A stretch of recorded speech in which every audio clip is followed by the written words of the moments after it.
দিয়েছে। আর ভারতবর্ষের যে রাজনৈতিক দল প্রতি কথায় কথায় তারা বাংলায় সিবিআই নিয়ে নেয়, বাংলা রাজনৈতিক নেতাদেরকে বিভিন্নভাবে হ্যারাসমেন্ট করে ভারতীয় জনতা পার্টির নেতাদের সুবিধা করে দেওয়া যায়, তারা কিন্তু আজকে এই ঘটনাতে নিশ্চুপ আছে। উল্টো তারা আমাদের ছাত্র বন্ধুরা, আমাদের ডক্টর বন্ধুরা, আমাদের শিক্ষার্থীরা আন্দোলন করলে তাদের কিছু বুড়ো ভাঙকে মুখে কাপড় পেঁচিয়ে দিয়ে কাউকে সন্ন্যাসী। আমাদের দাবি আদায় হচ্ছে সেই দোষীদের সকলকে গ্রেপ্তার এবং দ্রুত বিচার এবং শাস্তি, এই কথাটি বলে আপনাদের সকলকে আমার আন্তরিক বক্তব্য শেষ করছি। তৃণমূল কংগ্রেস জিন্দাবাদ, মমতা ব্যানার্জি জিন্দাবাদ, অভিষেক ব্যানার্জি জিন্দাবাদ। ধন্যবাদ।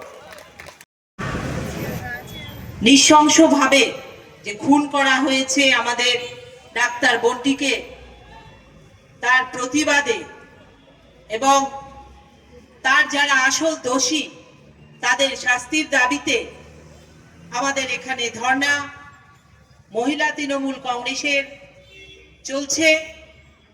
বিভিন্ন মহিলাদের সাথে সাথে আমাদের তৃণমূল কংগ্রেসের বিভিন্ন নেতৃত্ব এখানে উপস্থিত আছেন।